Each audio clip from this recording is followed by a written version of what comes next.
నువ్వు అలాంటి నిర్ణయాలు తీసుకొని జీవితాన్ని పాడు చేసుకోకు.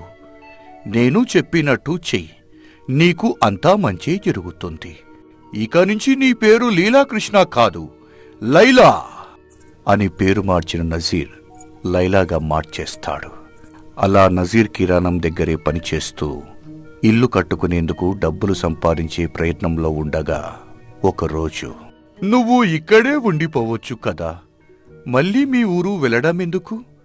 అక్కడికి వెళితే నిన్ను ఇలా చూసిన వాళ్ళు రకరకాల మాటలు అంటారు, చాలా అవమానాలు ఎదుర్కోవాల్సి వస్తుంది. ఒకసారి ఆలోచించుకో లైలా. ఏమీ పర్వాలేదు బాబా, ఎన్ని అవమానాలు ఎదురైనా నేను మా ఊరికి వెళ్లాల్సిందే. మా అమ్మ చెల్లెళ్లను బాగా చూసుకోవాలి. మా స్థలంలో ఇల్లు కట్టి మా అమ్మకు కానుకగా ఇవ్వాలి. అందుకోసం ఎంత కష్టమైనా పడతాను, ఎన్ని అవమానాలైనా ఎదుర్కొంటాను. అచ్చా హే, నీ సంకల్పం గొప్పదే.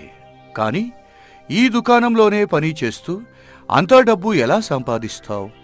ఒక పని చెయ్యి, నా దగ్గరున్న డబ్బులు తీసుకొని ఒక మంచి ఇల్లు కట్టుకో.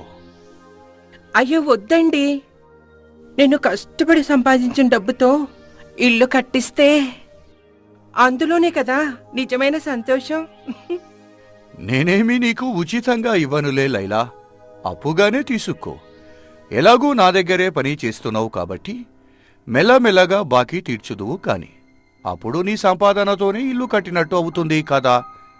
అది మీరంటుంది బానే ఉంది, కానీ